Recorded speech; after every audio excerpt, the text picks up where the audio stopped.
lumapit sa atin para mag-volunteer, maging witness, siya ay bumalik pa sa kingdom.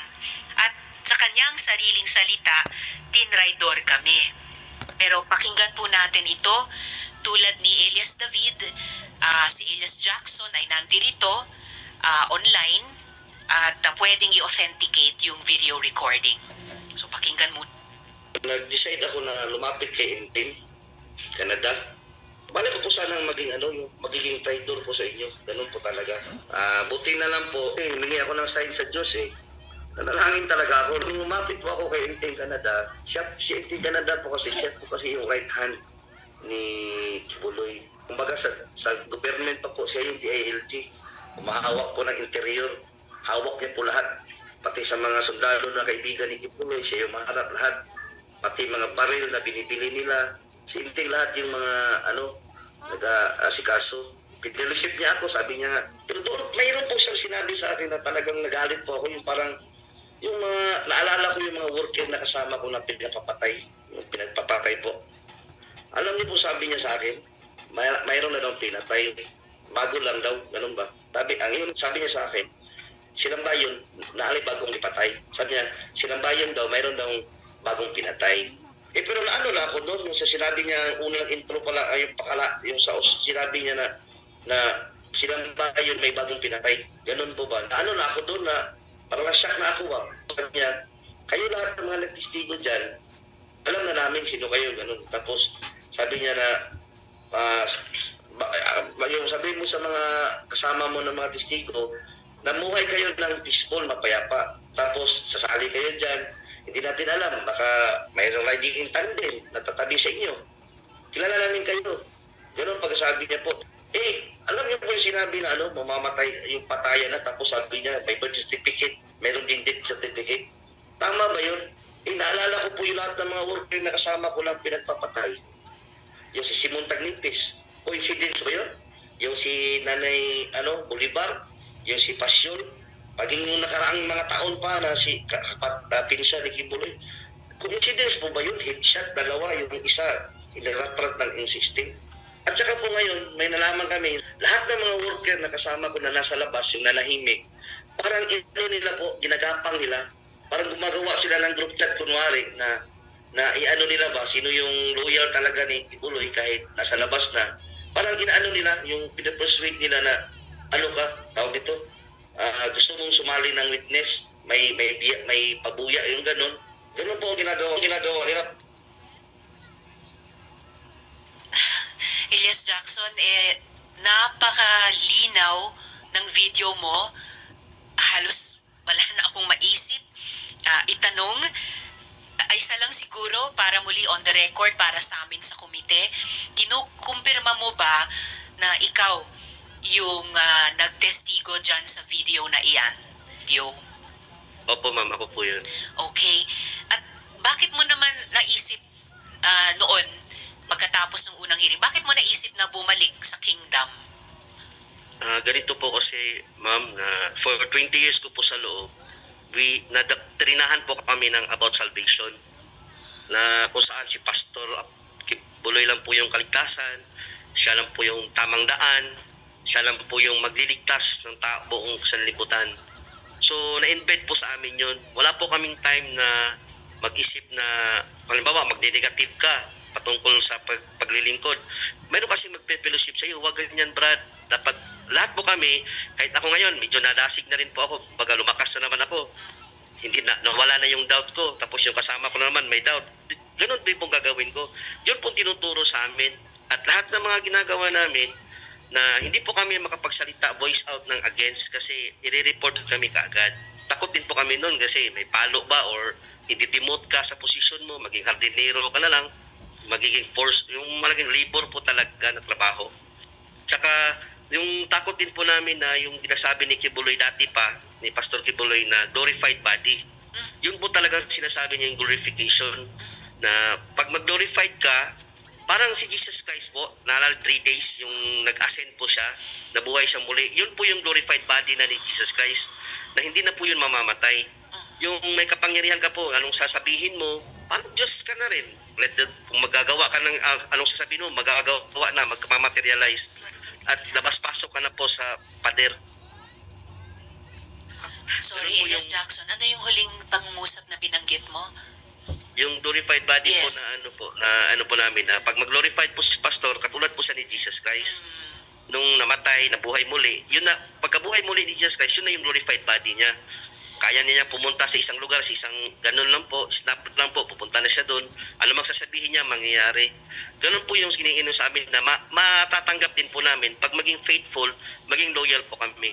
Nung time po kasi na yun, lalo pong yung, kumbaga sa sa movie pa po, nandoon na po yung trailing habang nagpapalapit na po ata yung kaso ganun. Sinasabi niya kasi na, na raw po, finish na yung ganun, tapos na raw po yung gawain niya.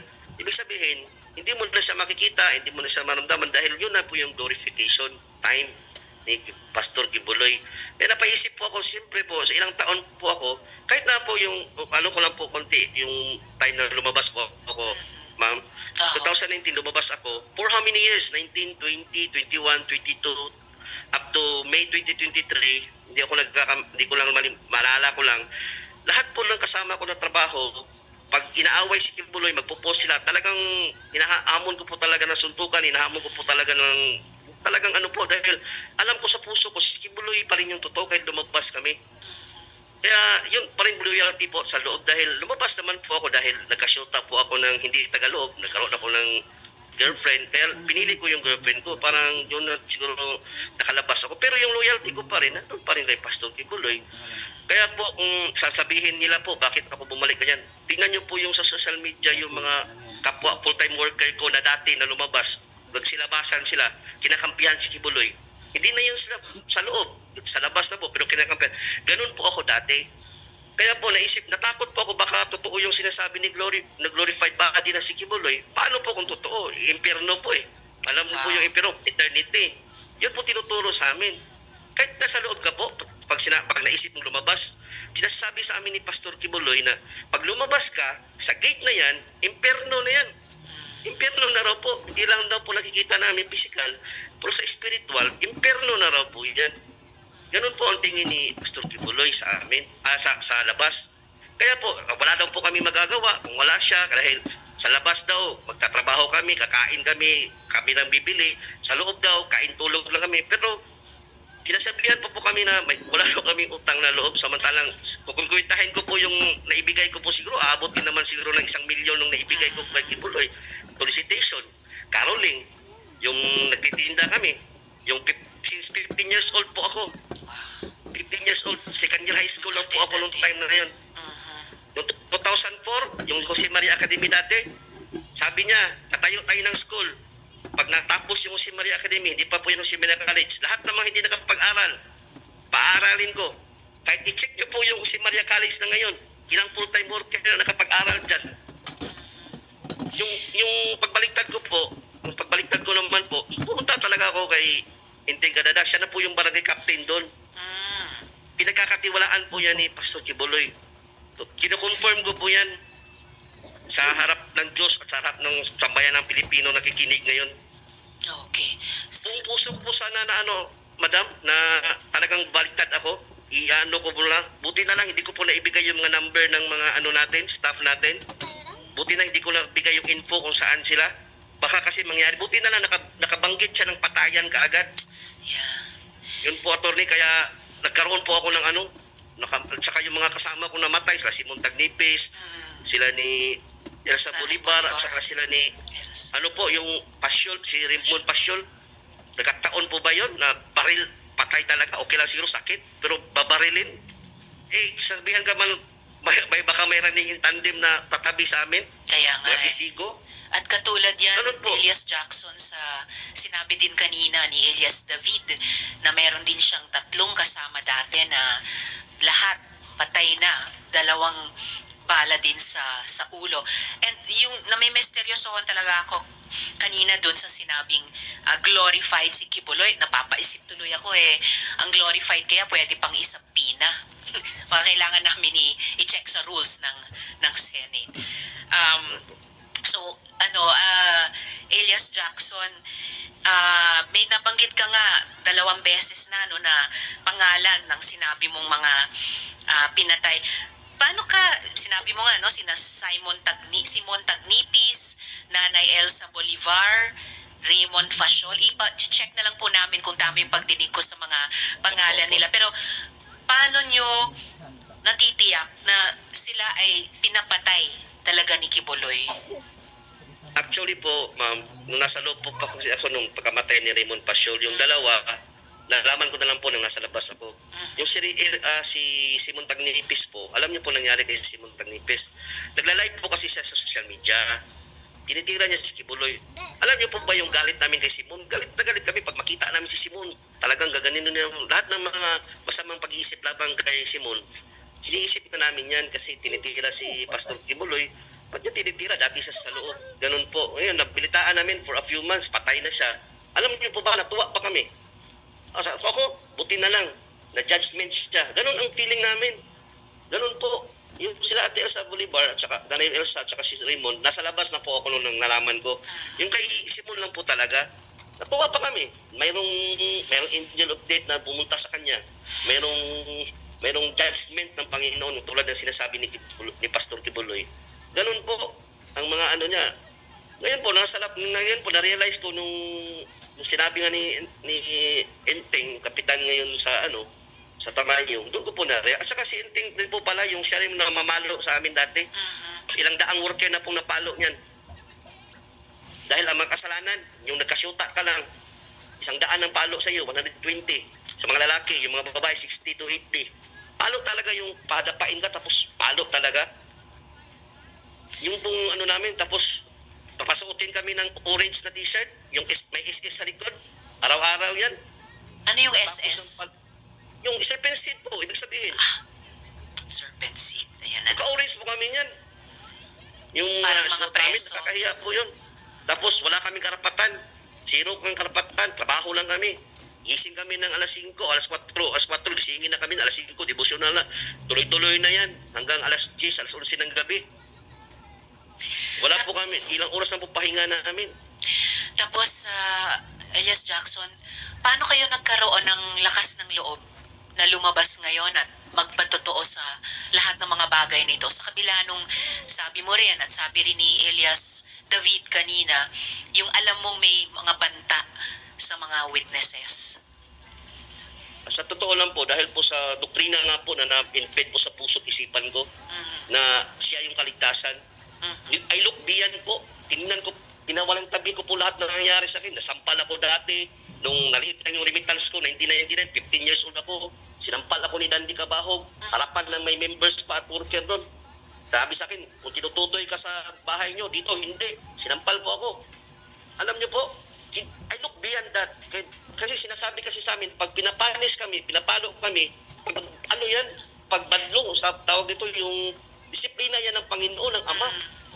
At po, kaya ini-embed sa amin, kaya tinatanggap namin kahit paggalitan kami, kahit tawagin kami animal ni Pastor Kibuloy, pag nag-hook up siya, nagagalit siya, kahit murahin kami, pribilehiyo yan, dahil nakikita ka ng Ama, yun ang inaano sa amin.